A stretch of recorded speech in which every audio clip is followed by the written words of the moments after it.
नमस्कार दोस्तों। कल हमने पंचायती राज के विषय में पढ़ा था जो कि क्लास 6 की एनसीईआरटी में था। आज हम पंचायती राज से रिलेटेड कुछ फैक्ट देखेंगे जो कि थोड़ा एनसीईआरटी से हटके हैं लेकिन बहुत इम्पोर्टेंट है परीक्षा की दृष्टि से। तो चलिए शुरू करते हैं। तो पंचायती राज व्यवस्था जो है वो संविधान के भाग 9 में अनुच्छेद 243 में है। स्थानीय शासन की शुरुआत चोल काल में हुई। अब जो स्थानीय शासन यानी कि जो पंचायती राज की शुरुआत हुई वो चोल काल के समय हुई। ब्रिटिश काल में स्थानीय शासन लॉर्ड रिपन के काल में आया। शुरुआत तो यहाँ हो गई थी चोल काल में, लेकिन जो ब्रिटिश काल में जो स्थानीय शासन की व्यवस्था लागू हुई वो लॉर्ड रिपन के काल में हुई। इसीलिए लॉर्ड रिपन को स्थानीय शासन का जनक कहा जाता है। 1953 में बलवंत राय मेहता समिति का गठन किया गया। बलवंत राय मेहता समिति जो कि पंचायती राज समिति से संबंधित है, इसका गठन 1953 में किया गया और 1959 में इसने अपनी रिपोर्ट प्रस्तुत की। तो इस समिति ने क्या किया, पंचायत की त्रिस्तरीय व्यवस्था का सुझाव दिया। इस समिति ने पंचायत के 3 स्तरों यानी कि त्रिस्तरीय व्यवस्था का सुझाव दिया। 3 स्तर थे ये, एक ग्राम स्तर पर, एक विकास खंड और एक जिला पंचायत। ये 3 स्तरों का सुझाव इस समिति ने दिया। तो लागू कब हुआ? 2 अक्टूबर 1959 में पंचायती राज व्यवस्था को लागू किया गया। 2 अक्टूबर गांधी जी की जयंती पर 1959 में पंचायती राज व्यवस्था को लागू किया गया और सबसे पहले यह लागू किया गया राजस्थान के नागौर जिले में। राजस्थान के नागौर जिले से इसकी शुरुआत हुई। B.R. अम्बेडकर पंचायत व्यवस्था के खिलाफ थे। भीमराव अम्बेडकर जी जो थे वो पंचायत व्यवस्था के बिल्कुल खिलाफ थे, क्योंकि उनका मानना था कि पंचायत जो है वो लूट का अड्डा मात्र है। और होता भी है आज पंचायत के स्तर पर, बहुत ज़्यादा इसमें भ्रष्टाचार होता है पंचायत के स्तर पर, सभी ने देखा है वो।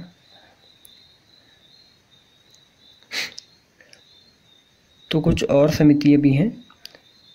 एक समिति अशोक मेहता समिति बनी थी, ये बनी थी 1977 में। तो 1977 में बनी थी अशोक मेहता समिति। इस समिति ने पंचायत के द्विस्तरीय समिति का सुझाव दिया। द्विस्तरीय व्यवस्था का इसने सुझाव दिया। जो बलवंत राय मेहता समिति थी उसने तो त्रिस्तरीय का सुझाव दिया था, लेकिन इस समिति ने पंचायत के द्विस्तरीय व्यवस्था का सुझाव दिया था। अब देख लेते हैं 73वां संविधान संशोधन। 73वां संविधान संशोधन 1993 में किया गया। इसके द्वारा पंचायत को संवैधानिक मान्यता दी गई। तो जो 73वां संविधान संशोधन हुआ, इसमें पंचायती राज व्यवस्था को संवैधानिक दर्जा दिया गया। सभी राज्यों के लिए पंचायती राज व्यवस्था लागू करना अनिवार्य कर दिया गया। इसमें और क्या किया गया कि सभी राज्यों के लिए ये व्यवस्था लागू करना अनिवार्य किया गया और इसमें 29 विषय जोड़े गए। इसमें 29 विषय जोड़े गए जिसपे पंचायत को कानून बनाने का या उसका वो करने का मतलब उसमें अधिकार दिया गया। दिल्ली एक ऐसा राज्य है जहाँ पंचायत व्यवस्था लागू नहीं है।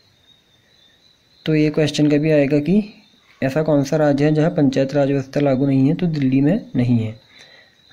अन्य समितियाँ, जो पंचायती राज पर अन्य समितियाँ बनी थी वह है एक PV.K. राव समिति, सिंधवी समिति।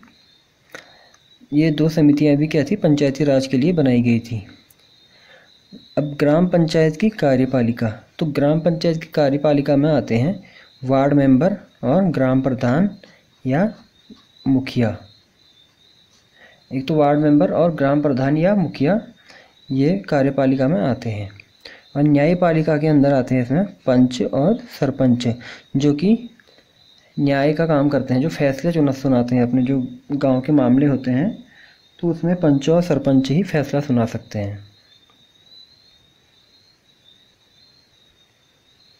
जो गांव के छोटे मामले होते हैं, मतलब जो ज़्यादा जघन्य अपराध नहीं होता या कुछ आपसी विवाद होता है कहीं पे, तो उसमें ये लोग फैसला सुना सकते हैं। तो ग्राम प्रधान को पद से हटाना। जो ग्राम प्रधान है उसको पद से कौन हटा सकता है? वह है जिला विकास अधिकारी यानी कि DDO। पंचायत चुनाव किसके द्वारा कराया जाता है? पंचायत चुनाव जो होते हैं ये किसके द्वारा कराए जाते हैं? ये राज्य चुनाव आयोग द्वारा।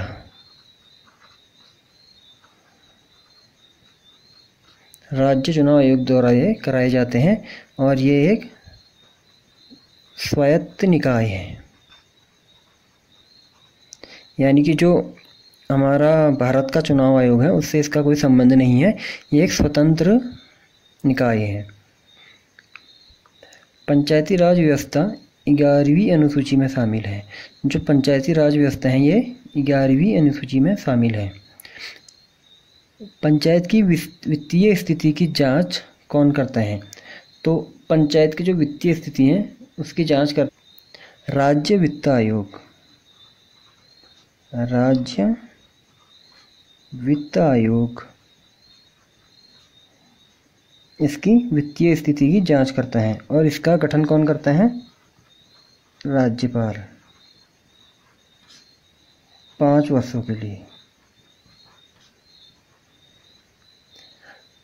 राज्यपाल इसका गठन 5 वर्षों के लिए करता है। संविधान का अनुच्छेद 243D पंचायत व्यवस्था में आरक्षण से संबंधित है। तो 243D अनुच्छेद है ये पंचायत व्यवस्था में आरक्षण से संबंधित है, चाहे वो अनुसूचित जाति या जनजाति के लिए आरक्षण हो या फिर महिलाओं के लिए आरक्षण हो, ये 243D के तहत दिया जाता है। 24 अप्रैल को पंचायती राज दिवस मनाया जाता है। तो पंचायती राज दिवस कब मनाया जाता है? अगर कभी क्वेश्चन आएगा तो 24 अप्रैल को मनाया जाता है। और क्यों मनाया जाता है 24 अप्रैल को?